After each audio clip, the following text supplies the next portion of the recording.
คลิปนี้เกิดขึ้นเพราะว่าผมไปเจอฟุตเทจเก่าๆที่ผมเคยถ่ายเอาไว้สมัยแบบมีกล้องวิดีโอกากๆตัวหนึ่งจะให้ดูว่าญี่ปุ่นเมื่อปี 2008 ปีแล้วอะเกือบ20 ปีเกือบจะ20 ปีที่แล้วญี่ปุ่นเป็นยังไงแตกต่างจากปัจจุบันนี้แค่ไหนโอ้คนญี่ปุ่นมันก็มือบอลใช้ได้เลยนะมันคือซิมโบลของเราที่แบบเห็นโตเกียวอะก็อดซิลล่าถล่มกี่รอบมันก็ถล่มไอ้นี่ถือว่าเป็นจุดเริ่มต้นแรกที่ทำให้ผมแบบสามารถเที่ยวญี่ปุ่นคนเดียวได้เป็นครั้งแรก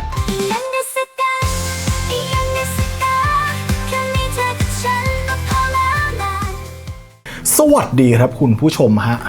ตอนนี้เราอยู่ที่ไหนครับญี่ปุ่นใช่ตอนนี้เราอยู่ญี่ปุ่นอีกแล้วนะฮะครั้งที่888ล้านของเรา ทั้งสองคนแล้วคุณจำได้ไหมการมาญี่ปุ่นครั้งแรกของคุณเนี่ยเมื่อไหร่น่าจะตอนประมาณอายุ15-16 2010ประมาณเนี้ยม.ปลายอ่ะซึ่งยุคนั้นอ่ะการเที่ยวญี่ปุ่นในยุคนั้นกับยุคนี้ต่างไปโดยสิ้นเชิงเลยซึ่งวันนี้คลิปนี้เกิดขึ้นเพราะว่าผมไปเจอฟุตเทจเก่าๆที่ผมเคยถ่ายเอาไว้สมัยแบบปี 2008 อ่ะคุณตอนนั้นคุณมาญี่ปุ่นยังไม่ได้รู้จักญี่ปุ่นอะไรมากมายอยู่ม.ต้นเองกำลังติ่งนารูโตะอยู่ตอนนั้นผมก็ยังไม่รู้จักญี่ปุ่นอะไรมากมายปี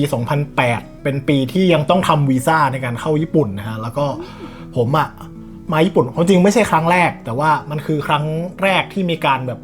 มีกล้องวิดีโอกากๆตัวหนึ่งขอเน้นย้ำว่ากากๆคุณภาพคือขาดถุยมากๆนะฮะเราก็แบบโอ๊ยภูมิใจเด็กเห่อถ่ายไปหมดสมัยนั้นยังไม่มียูทูบเบอร์ไม่มีวล็อกไม่มีอะไรเราก็ถ่ายไปเรื่อยอะถ่ายแบบนู่นนี่นั่นแล้วเราก็กลับมาดูแบบ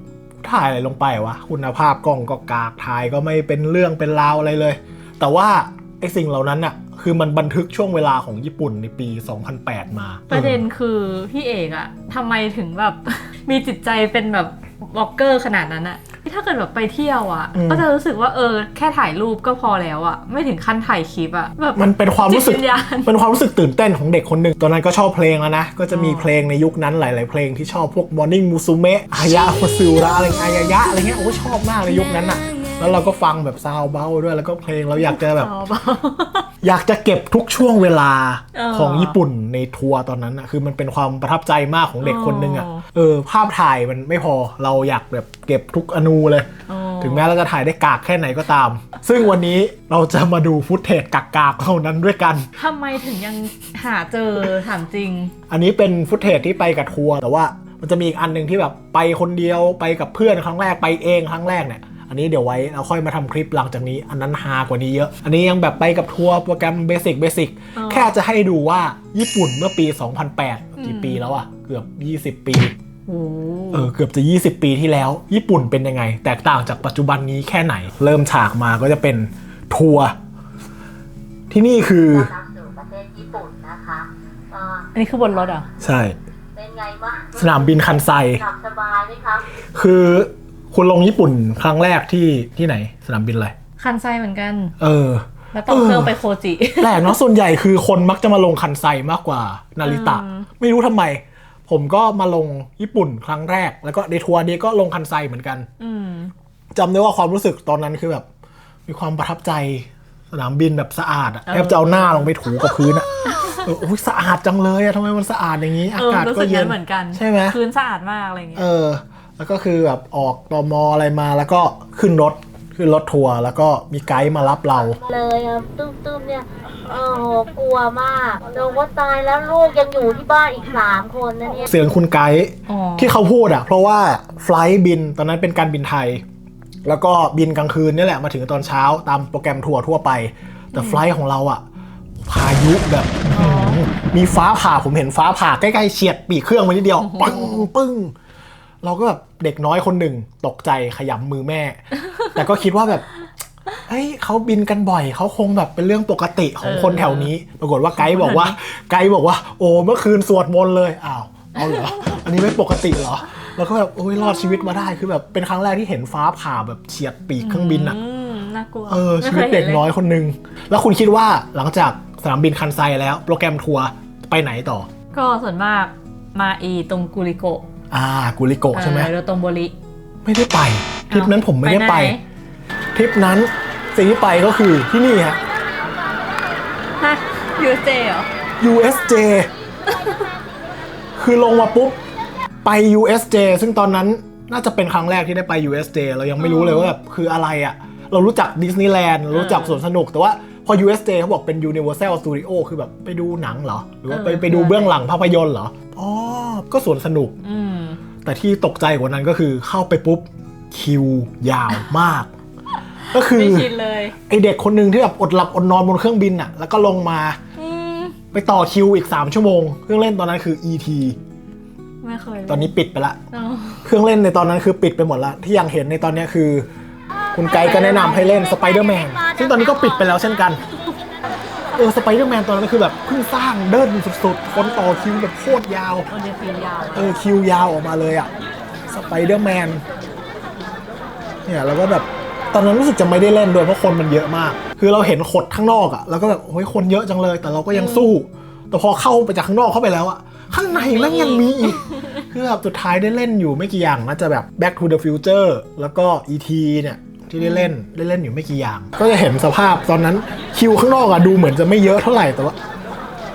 ข้างในคือเยอะมากไอตัวนี้คืออะไร Sesame Street นะแต่นี้ไม่เห็นออกมาเดินอย่างนี้เลย เราก็เห็นแบบแฟชั่นยุคนั้นยุค 2000ไอ้นี่ยังอยู่แถวไอ้ The Lost World อ่ะแถวจูราสสิกที่มันแบบซุ่มแล้วก็เปียกน่ะตอนนั้นก็ไม่ได้เล่นเพราะว่ากลัวจะเปียก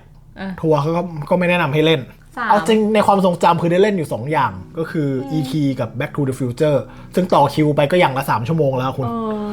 ออกมาก็ทัวร์ก็ต้องรีบพาไปกินข้าวอะไรต่อมันก็มีความรีบนิดนึงจาก USJ ในวันแรกก็คงมีแค่กินข้าวอะไรแถวๆนั้นอ่ะไม่ได้ไปโดโทโมริมาอะไรไม่ได้ไปเลย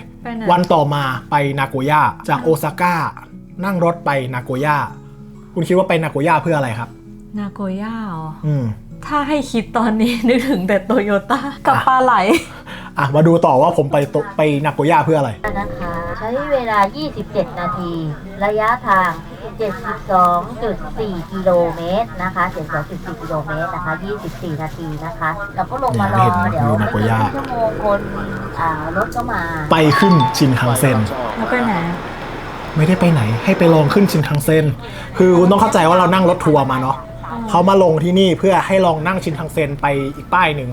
แล้วก็ให้รถทัวร์ขับไปรับจากป้ายนั้นคือแค่ให้เราได้สัมผัสฟิลชินคังเซ็นจริงปะเนี่ยจริงแต่ว่ามันก็เป็นการขึ้นชินคังเซ็นครั้งแรกในชีวิตเราก็ตื่นเต้นแล้วทำไมต้องนาโกย่าโอซาก้าก็มีแล้วทำไมไม่คือตอนนั้นอะโปรแกรมทัวร์มันคือจากโอซาก้าแล้วก็ขึ้นเหนือไปโตเกียวก็คือนาโกย่ามันอยู่ระหว่างทางระหว่างโอซาก้ากับโตเกียวเขาก็เลยให้มาลองขึ้นที่นี่แล้วก็สถานีที่ขึ้นก็คือจากนาโกย่าไปป้ายถัดไปผมจำไม่ได้ว่าเป็นป้ายอะไรประมาณนั้นอะแต่ความซวยก็คือเราเข้าไปนั่งในตู้สูบบุหรี่โอ้โหเหมือนเด็กคนนึงโดนลมควันอะทำไมเขาจองที่แบบสูบบุหรี่หรอคือไม่ได้จองที่นั่งแต่พัดจับผูไปยังไงก็ไม่รู้ไปเจอตู้สูบบุหรี่แต่มันก็แป๊บเดียวไงแค่ป้ายจากนาโกย่าตอนนั้นน่ะในทัวร์มีปัญหานิดนึงก็คือมีเขาซื้อตั๋วแจกแล้วก็มีเด็กคนนึงทำหายออกไม่ได้เยี่ยมก็เลยก็ต้องมีการแบบไปซื้อใหม่หรืออะไรสักอย่างตอนนั้นน่ะจำได้ว่าก็วุ่นวายอยู่นี่ก็คือแบบความรู้สึกชินคังเซ็นครั้งแรกเร็วเหลือเกินเอาจริงบรรยากาศก็เหมือนตอนนี้นะก็เหมือนอันนี้คล้ายๆนี่เห็นตึก IBM ตึกอะไรแบบเก่ามากชินคันเซ็นครั้งแรกเป็นไงตื่นเต้นไหมก็ตื่นเต้นนะเอาจริงทุกวันนี้ก็ตื่นเต้นกับการขึ้นชินคันเซ็นหรอเพราะว่ามันก็แบบชอบการกินข้าวบนชินคันเซ็นตอนนั้นไม่ได้กินมัวแต่แบบปิดจมูกจากบุรี ไม่รู้ทำไมจากนาโกย่านั่งรถไฟไปรถมารับแล้วละไปไหนต่อนี่คุณเห็นภาพละสปอยอะไรหิมะดำไปเล่นสกีเหรอช่วงนั้นไปช่วงไหนดำขนาดนี้ขึ้นเล่นได้ไหมน่าช่วงที่ไปน่าจะเป็นช่วงประมาณปลายเมษาต้นพฤษภาคิดว่านะไม่น่ามีละไปดูกันว่ามันคืออะไร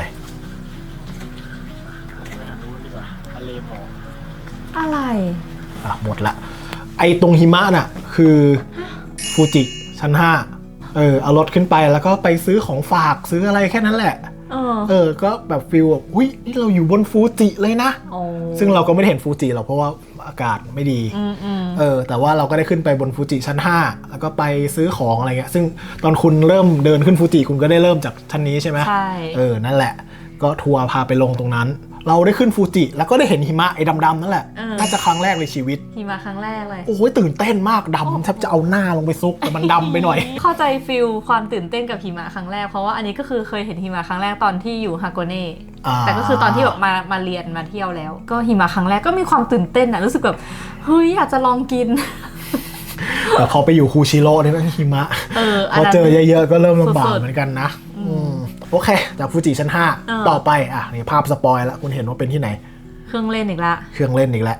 เหมือนเป็นทัวร์ใช่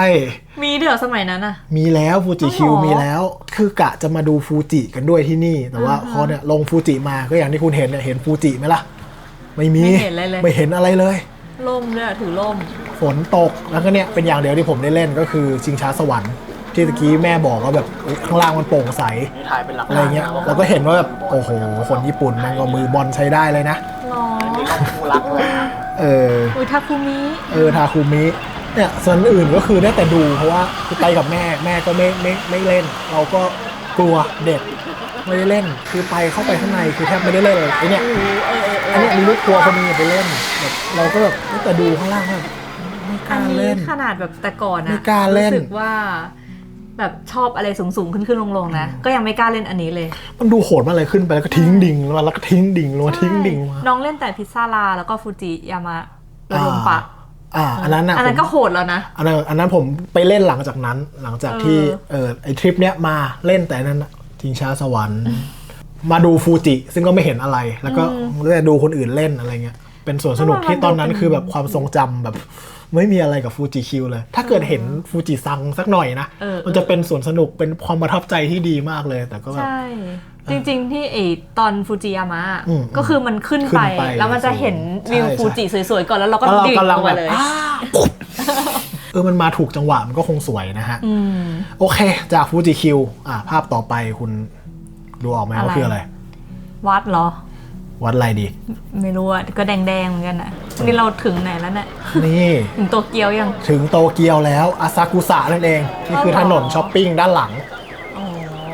แล้วก็เป็นครั้งแรกที่แบบได้เห็นยัตไตได้เห็นงานวัดญี่ปุ่นเหมือนในอนิเมะที่เราดูมาเลยอะไรเงี้ยตอนนั้นแม้จะเป็นช่วงท่องเที่ยวแต่ว่าคนมันก็จะยังไม่เยอะเหมือนตอนนี้ก็ยังมีแบบช่องว่างอะไรเงี้ยได้เห็นแบบนี่สิ่งที่เราซื้ออะไรอ่ะเห็นว่ามันฝรั่งเราก็แบบเคยเห็นในชินจังเขากินแบบมันฝรั่งข้าวโพดอะไรของฮอกไกโดแล้วมันก็น่ากินแต่อันนี้มันคือเป็นมันฝรั่งแล้วก็โปะเนยแบบไอเนี่ยเนยรสชาติคือโง่ๆมากแล้วก็อีกอันหนึ่งก็คือน้ำแข็งใสที่แบบเขาก็ใส่มาแค่น้ำแข็งแล้วก็ให้ไปเปิดก๊อกเองไม่อร่อยเป็นความทรงจำอีกแล้วของอาซากุสะที่แบบมันฝรั่ง400 เยนมันคือมันฝรั่งโง่ๆลูกนึงโปะเนยมาแบบเนยแบบเนยแข็งๆแล้วอะเนยแบบไอ้กระป๋องนะถ้ามันเป็นมันฝรั่งที่ฮอกไกโดนั้นอะมันอร่อยไงผมจินตนาการภาพว่ามันจะเป็นอย่างนั้นแต่นี้ไม่ใช่โคตรละทมแต่มันก็เป็นความประทับใจแรกของเด็กคนหนึ่งที่แบบเราเห็นในการ์ตูนประทับใจมันก็ประทับใจนะแบบว่าได้ซื้อฟิลของกินงานวัดอะถ้าเราได้ใส่ชุดยูกาตะยืนแล้วมีพุอยู่ข้างหลังเนี่ยใช่เลยอันนี้ทัวร์เขาหัวหน้าทัวร์ก็เก่งนะคนเดียวก็แบบคุมได้ทุกอย่างแล้วก็เอาจริงที่สำคัญของการที่แบบได้เริ่มเที่ยวคนเดียวอะไรไปครั้งแรกอะมันเริ่มต้นมาจากทัวร์ครั้งนี้เลยเพราะอะไรเพราะภาพถัดไปเนี่ยไหนรถไฟเหรอสถานี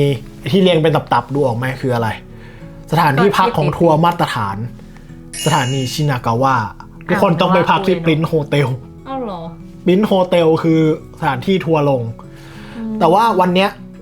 ถือว่าเป็นจุดเริ่มต้นแรกที่ทำให้ผมแบบสามารถเที่ยวญี่ปุ่นคนเดียวได้เป็นครั้งแรกทำไมมันคือฟรีเดย์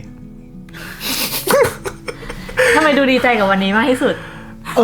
มันคือวันที่ผมชอบที่สุดในนี้คือคิดดูสภาพตอนนั้นเราต้องไปกับทัวร์เราต้องอะไรเราก็ไม่กล้าแบบออกนอกเส้นทางเรากลัวแบบเราขึ้นรถไฟเองไม่เป็นเราอะไรไม่เป็นแต่พอมันมีฟรีเดย์เฮ้ยเราจะได้ลองเที่ยวคนเดียวครั้งแรกเราพาแม่ออกไปเที่ยวเลยคุณไกด์เป็นคนสอนให้ซื้อยามาโนเตะซื้อไอตั๋ววันตอนนั้นเราก็ไม่คิดจะออกนอกลู่นอกทางเราก็ไปดูแล้วไอ้กลมๆเขียวๆนี่กูจะอยู่ในไอ้กลมๆนี่ถ้ากูขึ้นผิดทางกูจะนั่งรอให้มันวนกลับมาที่เดิมตอนนั้นดูแล้วโอเคไม่หลงแน่ๆไปไหนบ้างลองมาดูกันเนี่ยตอนแรกกว่าจะเข้าประตูนี้ได้แบบทำใจอยู่นานแบบทำไมถ้าเกิดกูสอดเข้าไปนี่สิ่งแรกที่ไปโตเกียวทาวเวอร์ มันคือซิมโบลของเราที่แบบเห็นโตเกียวอ่ะก็ซิล่าถล่มกี่รอบมันก็ถล่มไอ้นี่สมัยนั้นยังไม่มีสกายทรีด้วยซ้ำต้องโตเกียวทาวเวอร์ไอ้แดงๆโง่ๆนี่แหละก็ซิล่ามากี่ตัวถล่มไอ้นี่ทุกรอบคือจากยามาโนเตะมันเดินไกลไงแต่เราก็ไม่ได้แบบแอดวานซ์อะไรขนาดที่จะไปต่อใต้ดินหรืออะไรอ่ะเราก็โอเคมาลงที่นั่นอ่ะแล้วก็เดินไปไกลก็ไกลแหละแต่ว่ามันไม่หลงเพราะว่าเราดูข้างบนแล้วก็เดินไปพาแม่เดินไปซึ่งตอนนั้นแบบ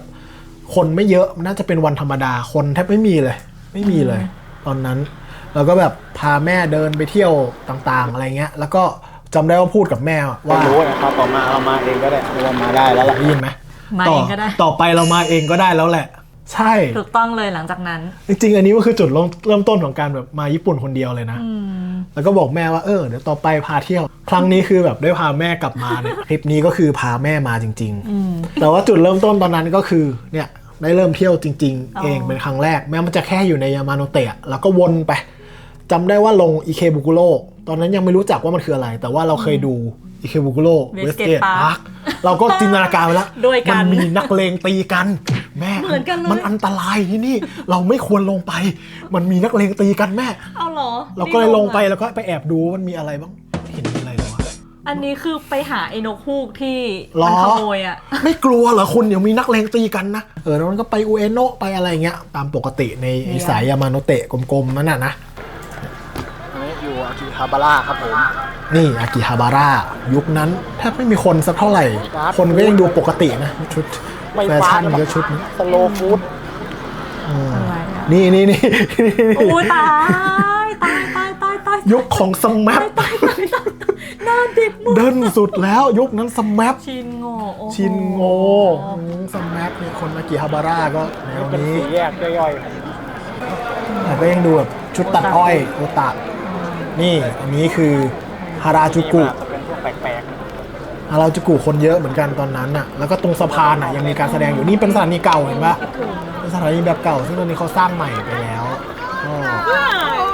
ยุคนั้นก็คือแบบเราก็งงกันว่าสถานีมันดูเก่าๆนี่แล้วก็มีแบบการแสดงตรงสะพานเนี่ยแล้วก็ไปดูมีแบบสตรีทไลฟ์มีอะไรเนี่ยเด็กคนหนึ่งตื่นเต้นมาก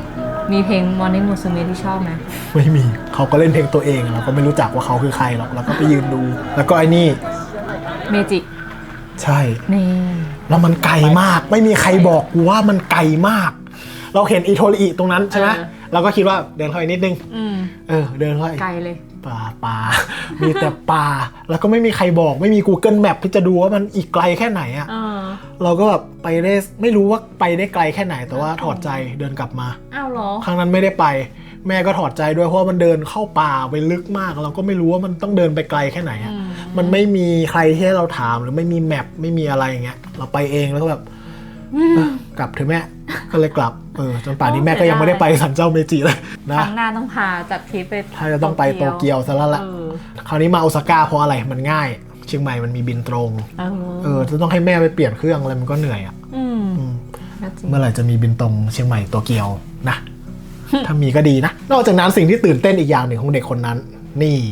อะไรที่ฉีดตูดสมัยไหนเล่นใหญ่มีแล้วอุ้ยมันก็ก็เราก็ไปจิ้มเล่นเราไม่รู้ว่ามันคืออะไรแล้วมันคือที่ไหนในโรงแรมเราแล้วมันก็พุ่งเล่นแล้วก็หลบเกือบไม่ทันแค่มีที่ฉีดตูดเราก็รู้สึกแบบนวัตกรรมสุดยอดแล้วอ่ะซึ่งทัวร์ก็รู้สึกก็จะประมาณเนี้ยที่ถ่ายไว้นะความจริงก็อาจจะมีอะไรอื่นๆอีกไม่ได้ถ่ายอาหารการกินไว้ตอนนั้นว่าเรากินอะไรลงไปบ้างโตเกียวเบย์นะคะแล้วก็อันนี้ก็คือไปโอเดบะได้ขึ้นไปเรนโบว์บิทสมัยนั้นแต่ไม่มีคนขับนะคะนี่อยู่ในคาโมเมะแบบอันนี้เหมือนเดิมเขาอธิบายแบบรถไฟไม่มีคนขับแต่ไม่ได้ขึ้นไงขึ้นรถบัสเราขึ้นรถบัสแต่เขาก็อธิบายว่าแบบมีรถไฟที่ไม่มีคนขับอะไรเงี้ยเราก็แบบจินตนาการภาพไม่ออกว่าเป็นไงอ่ะเป็นหุ่นยนต์ขับเหรอสาวชาวญี่ปุ่นนะบอกเป็นสถานที่เดทโอเดบะเทพีเสรีภาพใครมาโอเดบะเราไปอย่างนี้อย่างค่ะเดี๋ยวเรามองไปทางขวานะมันจะจะเป็นตัวเดี๋ยวอะค่ะรูปปั้นเขาอะนะคะเทพีเสรีภาพเหมือนของก็มาเหมือนของอเมริกาเลยค่ะนะคะแต่ว่าตัวจะเล็กกว่าอันไหนชิมหน่อยอันนี้ก็ที่นี่ โปรแกรมทัวร์มาตรฐานต้องไปเก็บสตรอเบอรี่ซึ่งตอนนั้นน่ะชิบะก็คือวันใกล้ๆกลับละ อ๋อ จะไปสนามบินละไปทางชิบะแต่รู้สึกสตรอเบอรี่ที่นั่นอ่ะมันไม่สมบูรณ์ตะกี้อย่างที่เห็นอ่ะมันจะแบบ เล็กๆ เหมือนเล็กๆโดนแมงกัดอะไรเงี้ยไม่ประทับใจเท่าไหร่มันเหมือนกับเป็นปลายฤดูแล้วอ่ะแล้วก็แบบต้องเอานมข้นหวานมาจิ้มก็ลองกินเปล่าๆมันก็ไม่อร่อยมันอาจจะเป็นฟาร์มทัวร์ลงที่มันอาจจะไม่ค่อยแบบดีเท่าไหร่มั้ง คือส คิด ตรอ ว่า เบอรี่อ่ะมันถ้าเกิดมันเป็นฤดูของมันอ่ะ อืม มันจะแบบหอมอ่ะ อืม แต่ว่ามันจะไม่หวานขนาดนั้น มันก็ต้องจิ้ม ครั้งแรกฉันก็ตกใจกับการที่เขาแบบ จืดๆจิ้มๆ ตอนเด็กๆที่แบบเคยไปแคมป์ที่ญี่ปุ่นเหมือนกันอ่ะ อืม เขาแจกแบบเหมือนเป็นจานหลุมอย่างเงี้ย แล้วก็คือเหมือนข้างหนึ่งให้วางสตรอเบอรี่อีกข้างหนึ่งเขาบีบนมข้นให้อ่ะ แล้วเราก็แบบฮะ ทุกคนแบบทำไมอ่ะอะไรอย่างเงี้ย เก็บกินได้บุฟเฟ่ต์เลยแต่เราก็ได้กินอยู่ไม่กี่ลูกมันก็ไม่อร่อยขนาดนั้นนะ ทัวร์นี้สนุกที่วันเดย์ฟรีเดย์ ผมชอบวันนั้นที่สุด แต่จริงๆทัวร์เขาก็ดีทัวร์เขาก็แบบมาตรฐาน อาหารการกินก็โอเคแหละตอนนั้นนะ แล้วแบบเด็กเลยที่เคยลูกค้าโดนวันแรกที่มาถึงอะแล้วที่ดูแล้ว ก็มานาริตะแล้วก่อนมานาริตะก็คือไปอีออนพลาซ่าก็เป็นที่ที่แบบเป็นที่เดียวที่ได้ช็อปแบบเต็มที่อีออนนาริตะจริงมันก็ไม่ได้ใหญ่แต่ว่ามันก็เป็นที่ทัวร์ลงอ่ะ มันก็ต้องไป มีร้าน100 เยนมีอะไรอย่างเงี้ยแล้วก็แบบได้ไปเนี่ยขึ้นรถ นะเพราะว่าเดี๋ยวเร มานาริตะ กลับที่อู่แล้วนะคะ มีคุณไกด์เขาก็อำนวยความสะดวกอะไรหลายอย่าง กับการบินไทยในตอนนั้น ออกการบินไทยแล้ว การบินไทยทัวร์มันต้องการบินไทย สมัยนั้นก็ไม่ค่อยมีสายการบินให้เลือกเยอะ ไม่มีให้เลือกเยอะบินตรงน่าจะมีการบินไทย นี่ก็ ที่ นั่ง ทัวร์ การบิน ชอบ ไทยครั้งแรก ที่ทัวร์ชอบใช้ก็จะเป็นการบินไทย มันไม่ได้มีแบบแอร์เอเชียหรือว่าอะไรที่แบบราคาประหยัดลงมานะมันก็เป็นความประทับใจจำได้ว่าตอนอยู่นาริตะก็คือแบบก็ไม่อยากกลับเลยความจริงตอนหาทัวร์เนี่ยพยายามหาทัวร์ที่มันวันเยอะๆอยากอยู่เยอะๆไม่อยากแบบ3 คืน 4 วันไม่เอา อยากแบบอยู่เยอะๆมันก็สนุกสำหรับเด็กคนหนึ่งที่เราไม่ได้รู้อะไรที่แบบโอซาก้ามันต้องไปทำอะไรเหรอไปกินทาโกยากิไปโดโทโมริอะไรตอนเรายังไม่ได้รู้ไงแต่รู้มันก็คือแบบก็เหมือนเป็นรูทสวนสนุกอะมาอยู่โอซาก้าเพื่อมา USJ เราก็ได้ไป USJ ครั้งแรกมันก็ประทับใจในตอนนั้นมันก็สนุกนะตา ส ควา มัยนั้น ทรง เรา จำ จะ ของ คิดแค่ว่าโอซาก้าแล้วก็โตเกียวอยู่ใกล้ๆกันแบบ ใช่ นั่งอะไรใช่แล้วก็คิดว่าไปโอซาก้าแล้วก็ไป แต่พอ โตเกียวไงก็ได้เที่ยวทั้งโอซาก้าและโตเกียวนะคิดว่าทัวร์สมัยนั้นก็จะเป็นประมาณเนี้ย ใช่ ต้องมีทั้งโอซาก้ามีเกียวโตมีอันนี้อาจจะไม่ได้ไปเกียวโตเพราะไปเน้นสวนสนุกแต่ไอทัวร์ครั้งแรกที่ผมไปก็คือไปหมดละวัดทองวัดอะไรเงี้ยแล้วก็แบบเอาไม่ได้สนใจเกียวโต ทัวร์นี้เขาไม่พาไปอีทะเลสาบเนาะเพราะว่ารอบแรกเราเคยไปแล้วนี่ก็เลือกเองไงว่าแบบทัวร์นี้ไม่มีอะไรที่มันซ้ำเดิมพยายามหาทัวร์ที่ไม่ซ้ำเดิมเพราะทัวร์ครั้งแรกที่ไปมันไปมาหมดละวัดทอง กินไข่ดำล่องเรือโจรสลัดคือทัวร์สมัยนั้นมันจะเหมือนกันเหมือนกัน แต่อันเนี้ยมันจะแบบเฮ้ยมีอะไรที่เราไม่เคยไปวะ USJ ไม่เคยไปฟูจิคิวคืออะไรไม่รู้จักไม่เคยไปได้ขึ้นฟูจิด้วยไม่ได้ขึ้นมีไปนาโกย่ามันจะไปแค่นั่งชินคังเซ็นแต่เราก็ไม่เคยไปไงอันนี้ก็คือแบบเป็นทัวร์แล้วก็มีแบบฟรีเดย์มีฟรีเดย์ด้วยว่ะตื่นเต้นกับฟรีเดย์เป็นคนตื่นเต้นกับฟรีเดย์ในโตเกียวเพราะว่าจำได้ว่าทัวร์แรกที่ไปโตเกียวมันแค่แบบแป๊บอะไรเงี้ยอันนี้แบบเรามีเวลาดื่มด่ำในโตเกียวครั้งแรกไปทั้งพ่อแม่ลูก3 คนก็ครั้งนี้ไปกับแม่พ่อไม่ไปแหละเพราะว่าพ่อกินอาหารญี่ปุ่นไม่ได้ผอมเลยกลับมาผอม พอเราได้เที่ยวเองแล้วเราก็รู้สึกว่าโอเคเราอาจจะเหมาะกับทางนี้มากกว่าเราอยากจะไปนั่งชิลที่นู่นเราอยากจะไปทำอะไรอย่างเงี้ยแต่ว่าทัวร์นี้ก็เหมือนกับเป็นจุดเริ่มต้นครั้งแรกที่ทำให้เรากล้าออกจากคอมฟอร์ตโซนกล้าที่แบบเฮ้ยกูไม่ได้อยู่บนรถทัวร์แล้วนะไม่ได้แบบเดินตามไกด์ไกด์หายไปไหนแย่แล้วเราหลงทางหรือเปล่าอะไรเงี้ยถือว่าเป็นจุดเริ่มต้นของไอเด็กคนนี้แล้วไอ้วันฟรีเดย์คือแบบว่าคนอื่นเขาไปไหนกันรู้ป่ะวันฟรีเดย์เขาจะมีให้เลือกคือไปดิสนีย์แลนด์กับฟรีเดย์คนจะไปดิสนีย์แลนด์คือต้องจ่ายเงินเพิ่มซึ่งอันนี้ทัวร์แรกเคยไปดิสนีย์แลนด์แล้วซึ่งคนไปดิสนีย์แลนด์เท่ากับว่าไป3 สวนสนุกของญี่ปุ่นเลยนะมันเหมือนเป็นทัวร์สวนสนุกเลยแล้วไกด์ก็คือจะไปดิสนีย์ไกด์ไปดิสนีย์แต่ว่าเขาก็จะพาไปคนที่อยากไปเที่ยวเองเขาก็จะพาไปที่ชินากาวะเนี่ยไปแนะนำวิธีการซื้อตั๋วไปอะไรก่อนเขาก็แนะนำดีแบบซื้อตรงนี้เขาก็จำได้ว่าเขาซื้อตั๋วให้ตอนนั้นยังกดตู้อะไรไม่เป็นหรอกภาษาอังกฤษอะไรมันก็ไม่มีแล้วเขาบอกว่าจะไปโตเกียวทาวเวอร์อะไรเงี้ยใช่เขาก็แนะนำว่าแบบไปยังไงอะไรเงี้ยเขาก็ซื้อตั๋วมาให้เป็น A Part One Day แล้วก็โอเคไม่ต้องกลัวว่าจะผิดหรืออะไรเงี้ยก็หยอดไป อยู่ดีมันคงไม่มีใครแบบว่าอ่ะผมจะมาฝึกคุณในการขึ้นรถไฟด้วยตัวเองอะไรเงี้ยไม่มีคือสมัยนี้มันยังง่ายมันยังอ่านรีวิวนู่นนี่ได้ แต่ว่าสมัยนั้นอะไม่มีคือคุณก็ต้องเนี่ยตามทัวร์ไปได้ฝึก